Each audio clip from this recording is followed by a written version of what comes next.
Hi, today I'm going to be talking about The National, and then carrying out a comprehensive lyric analysis of their song, Fake Empire.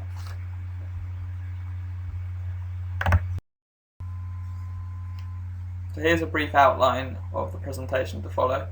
Firstly, we'll look at the background of the band, and then look at the song Fake Empire in a bit more detail.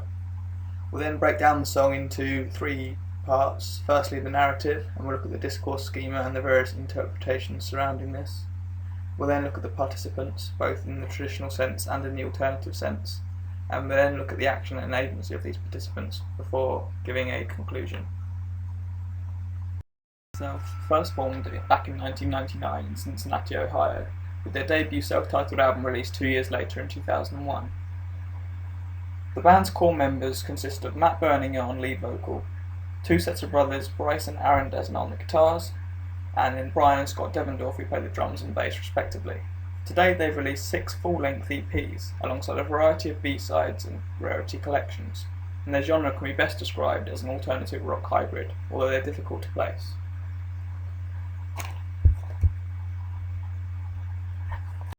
Of the band. In the middle we've got the lead singer Matt. On the far left and far right we have the Desner brothers, and then at the back we have the Devendorf brothers.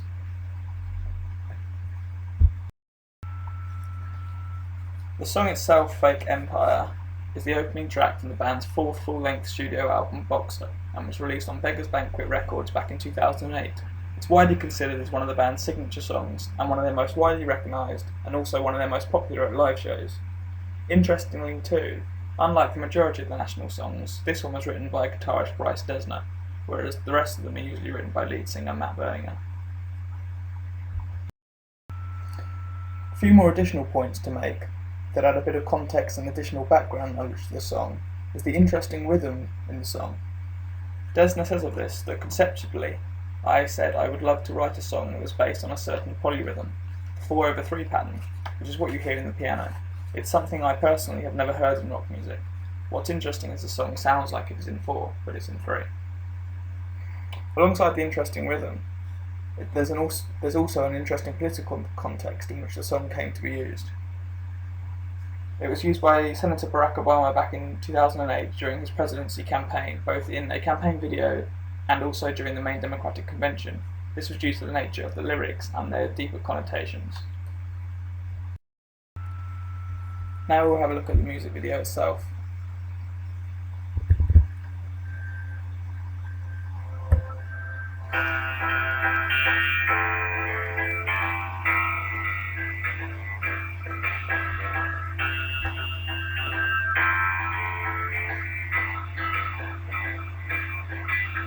Stay out super late tonight, picking apples, making pie. Put a little something in our lemonade and take it with us. We're half away in a fake empire. We're half away in a fake empire. Tiptoe through our shiny city with our diamond slippers on. Do our gay ballet moves, bluebirds on our shoulders. We're half away in a fake empire. We're half away in a fake empire.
So let's take a moment now to look at what we've just heard on screen. Here's the full set of lyrics from the song. And we're now going to go on to analyse these in a bit more detail. Prop and Wright, along with numerous others, have outlined that all texts have some sort of basic narrative schema that they can be broken down into. These schemas can highlight the general narrative flow of a text, whilst also describing a character's actions. Wright says that a most basic schema can look something like this. A loves B, B ignores A, and A dies. Macon then goes on to say of the importance of these schemas, that it is one way to reduce lyrics down to their core of what they are about. Some theorists have argued that drawing out this basic core can be extremely revealing in terms of the cultural values being communicated.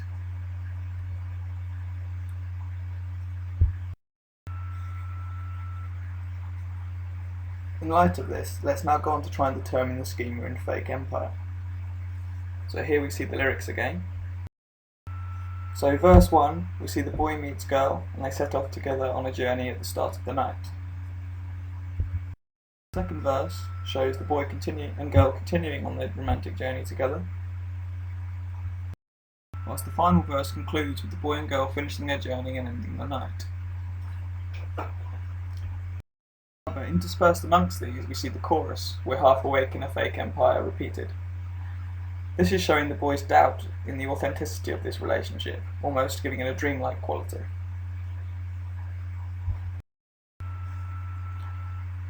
So as we can see, the final discourse schema looks something like this for the song Fake Empire. Boy meets girl and they set off together. However, boy begins to doubt the existence of the girl. Boy and girl continue on their journey. Again, there creeps in an element of doubt before the journey ends and the night ends as well. Wright says that by doing this and reducing the narrative down to its most basic functions can help to reveal the deeper underlying cultural values. So in this regard, what does this schema mean about the song? Well, that depends, argues Freudinger and Almquist. They say that analysis of song lyrics must take into account the context of creation, the musical package, the area in which the song became popular, and the context of the performances and consumption. All of these elements interact to produce a meaning for both performer and audience. This meaning may differ markedly among various groups. So this translates to what a song lyrics and schema mean is dependent on a number of factors, and can in fact be polysemic, meaning different things to different people. So the schema I have described previous may be a different interpretation than another listener. This is especially the case here because of how abstract the lyrics actually are in this song. These examples are people's interpretations of the narrative and the lyrics in the song, and as you can see they are all very different. Some focus on the relationship element, as I have done, whilst others see it more as a political protest song, especially targeting American culture. The phrase "half awake in a fake empire" is often cited here as the lyrics that portray this anti-American stance.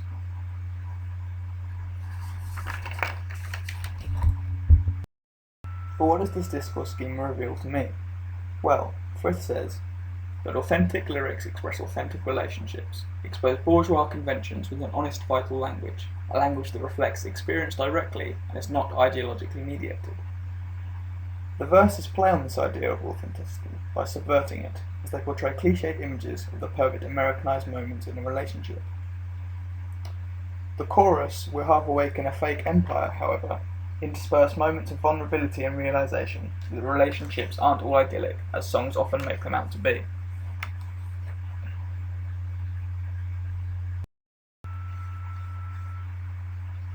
The second mode of lyrical analysis is in the identification of the social actors involved in the song.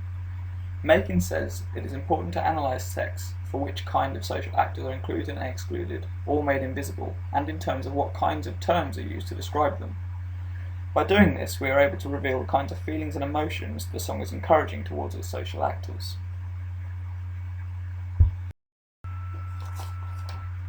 For Fake Empire, the lyrics represent social actors, as Van Leeuwen said, in a personalised and collectivised context. This makes the song feel more intimate and shows the narrator as portraying themselves and the partner as one close entity. We're able to see this through the use of words such as our, we're, us, and let's.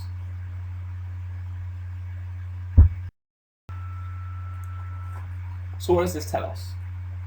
Well, Horton backs this up by saying that most songs are written in a mode of address of intimate conversation where the actors are I and you.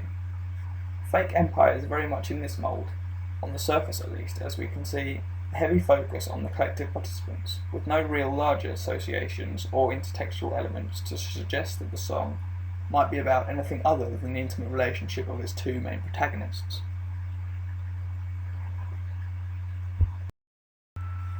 However, the fake empire could also be viewed as a participant to the song, as it is much about the world in which it is set as it is about the people within it. When looking at it from this perspective, the song takes on a different meaning.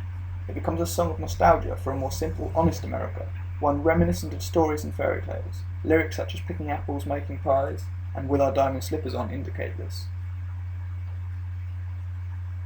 This makes it more than a love song. It becomes a protest song of sorts, or at least a politically charged one. McNair and Powell say that narrative can educate and raise awareness by concentrating on a specific event. The event here is the relationship being used to highlight modern American culture and how it is the fake empire that people now live in. This connotation is why Obama used the song so vehemently whilst campaigning for change in 2008, as the song calls for people to wake up and realise society around them is false.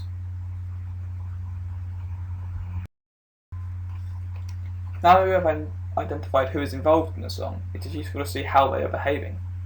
Halliday has outlined 6 main processes for this type of analysis.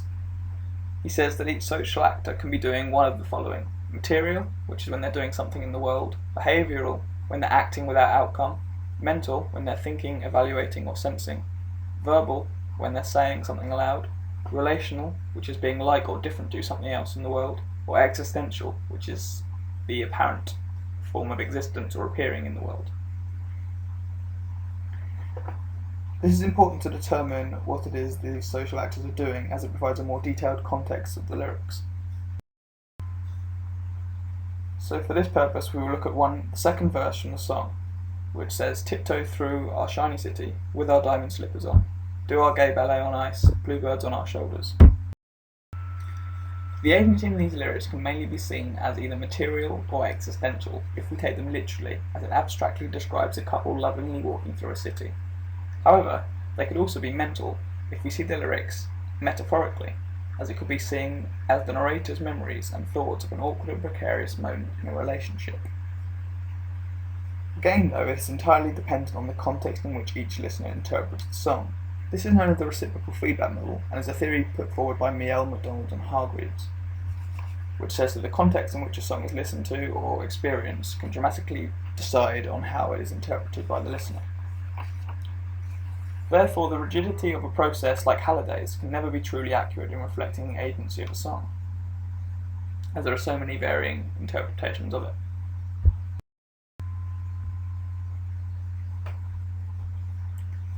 So to conclude, the methods are there to be able to conduct an in-depth analysis of the song lyrics in an attempt to determine their basic and deeper meanings, and as you've seen for Fake Empire, we've done this.